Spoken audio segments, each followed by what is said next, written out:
तो दोस्तों आप सभी को नवरात्रि की खूब सारी बधाई। आइए जानते हैं कि इस बार चैत्र नवरात्रि कब पड़ रही है, इसका शुभ मुहूर्त क्या होगा, घट स्थापना हम लोग कब करेंगे और इस बार नवरात्रि 8 दिन की होगी या 9 दिन की होगी, क्योंकि कभी कभी अष्टमी और नवमी एक ही दिन पड़ जाता है। फिलहाल 8 या 9 अप्रैल कब है चैत्र नवरात्रि, इसका शुभ मुहूर्त क्या होगा, घट स्थापना हम किस समय पर करेंगे जिससे हमारे घर में सुख समृद्धि शांति और धन दौलत की बरसात हो जाए। जी हाँ, माँ लक्ष्मी की कृपा आपको प्राप्त होगी और कैसे ये होगा, आइए तमाम बड़ी खबरें हैं, तमाम जानकारी है जो ज्योतिषचार्यों ने बताई है वो आपके साथ हम शेयर कर रहे हैं। इस वीडियो में आप अंत तक बने रहिएगा, भगा भगा कर देखने की जरूरत नहीं है। सही जानकारी, स्पष्ट जानकारी आपको इस वीडियो में मिलेगी, तो बने रहिएगा अंत तक। जी हाँ, सनातन धर्म में चैत्र नवरात्रि का विशेष महत्व होता है और साल भर में कुल 4 नवरात्रि आती है। 2 नवरात्रि गुप्त नवरात्रि होती है और एक चैत्र की नवरात्रि होती है और एक शारदीय नवरात्र होती है। इस बार चैत्र नवरात्रि 8 अप्रैल या 9 अप्रैल का कंफ्यूजन बना हुआ है, तो आप इसको ध्यान से समझ लीजिएगा। दरअसल आप दुखों से छुटकारा चाहते हैं, सुख समृद्धि की प्राप्ति चाहते हैं, तो सही समय पर सही तरीके से नवरात्रि मनाइएगा। देखिए, चैत्र नवरात्रि की 2024 में जो सही तिथि है वो चैत्र मास की प्रतिपदा तिथि जो आरंभ होगी वो 8 अप्रैल को हो जाएगा, रात को 11:50 पर। अब जब रात में ये मुहूर्त लग रहा है तो 8 अप्रैल को तो मनाएंगे नहीं, इस वजह से चैत्र मास की प्रतिपदा तिथि जो समाप्त होगी 9 अप्रैल को रात में 8:30 पर।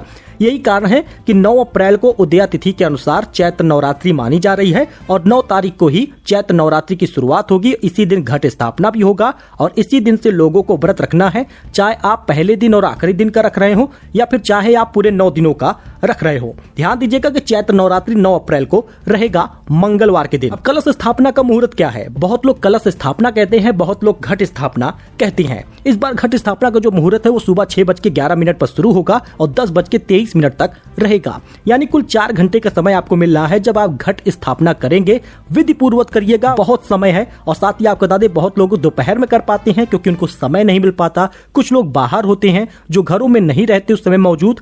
ऐसे लोगों के लिए अभिजीत मुहूर्त है जो 9 मार्च को ही लगेगा 12 बजे से लेकर 12:54 तक। तो आप इस समय में आधे घंटे 1 घंटे में अभिजीत मुहूर्त में चैत्र नवरात्रि की घट स्थापना कर पाएंगे। तो अगर आप घर पे ही मौजूद है तो माता रानी घर पर आने वाली हैं, इस वजह से घर को साफ सुथरा रखिएगा, घर की मंदिर को साफ रखिएगा, माता रानी का अभिषेक करिएगा और साथ ही घट स्थापना जो 6 बजे से करनी है विधि पूर्वक करिएगा। देखिए, चैत्र नवरात्रि पर यह शुभ योग बन रहा है। 9 अप्रैल को अमृत सिद्धि योग के साथ सर्वार्थ सिद्धि योग भी बन रहा है। दोनों ही शुभ योग 9 अप्रैल को सुबह 7:32 से 10 अप्रैल को सुबह 5:06 तक रहेगा।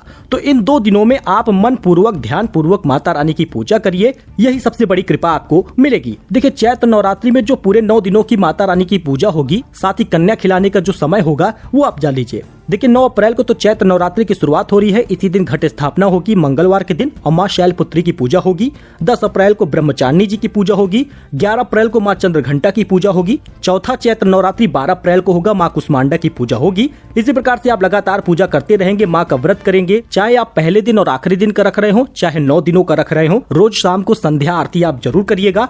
और अष्टमी, बहुत लोग पूछते हैं कि अष्टमी कब है, तो दुर्गा अष्टमी इस बार महाअष्टमी की पूजा जो है वो 16 अप्रैल को होगी मंगलवार के दिन। इसी दिन बहुत लोग हवन वगैरह कर लेते हैं और नवमी को कन्या खिलाते हैं और बहुत लोग नवमी को हवन करके नवमी को ही कन्या खिलाते हैं। तो आपको बता दें 17 अप्रैल को नवमी रहेगी। जिसके यहाँ पर हवन हो जाता है, जिसके यहाँ पे कन्या खिला दी जाती है जिस दिन पर, उसी दिन माँ की प्रतिमा का विसर्जन होता है। बहुत लोग अष्टमी को करते हैं, बहुत लोग नवमी को करते हैं और कुछ लोग दशमी को करते हैं।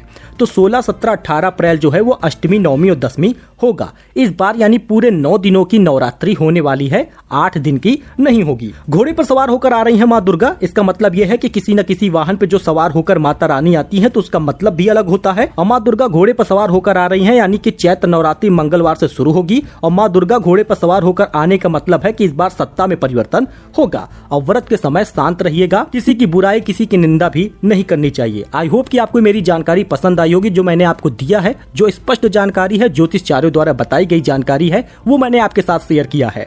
मिलते हैं नए अपडेट में। कोई कंफ्यूजन हो तो कमेंट करके पूछिएगा, सुझाव दिया जाएगा। इसी से रिलेटेड और कई सारी जानकारी आती रहेगी, अपडेट आपको मिलता रहेगा, तो चैनल को सब्सक्राइब कर लीजिएगा। फिलहाल के लिए इतना ही, धन्यवाद।